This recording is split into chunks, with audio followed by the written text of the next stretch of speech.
உடனே செய்யறதாகவும் 1 cup rice cooker கப்பாடி அந்த கப்பாடி இருந்தாலும் 1 கப் உளுந்து எடுத்து 1.5 மணித்தியாலம் 1 மணித்தியாலம் இல்லை 1.5 மணித்தியாலத்துக்கிட்ட ஊற விட்டுட்டு அது மாதிரி 20 சித்தலைக்கிட்ட நீங்கள் உங்களுக்கு கேட்ட மாதிரி எடுத்து கொஞ்சம் நேரம் அரை மணித்தியாலம் ரெண்டாவது ஊற விடணும். ஊற விட்டுட்டு கருவேப்பிலை எடுத்து குட்டி குட்டியாக வெட்டி வச்சுக்கணும். தேவையான அளவுக்கு பெருஞ்சீரம் போட போகணும். ஒரு கரண்டி தேவைக்கேற்ற மாதிரி போடணும். அப்புறம் உப்பு தேவையான அளவு. இந்த சித்தலை மட்டும் அப்படியே தண்ணியோட அரைச்சி எடுத்து வச்சுருக்க போகிறேன். தண்ணியை விட தண்ணியும் தேவையில்லைங்கிறது கொஞ்சம் தண்ணியோட அரைச்சி எடுத்தா காணும்.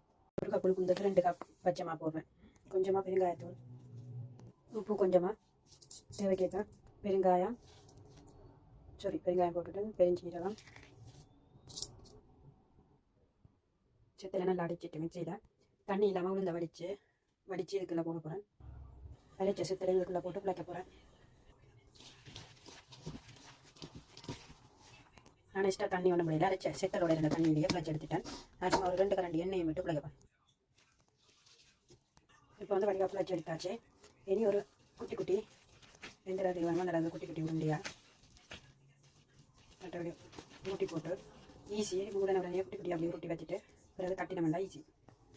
இப்போ உருண்டை அப்படி உருட்டி போட்டு உருட்டி வச்சுட்டு நீ தட்டுப்பா.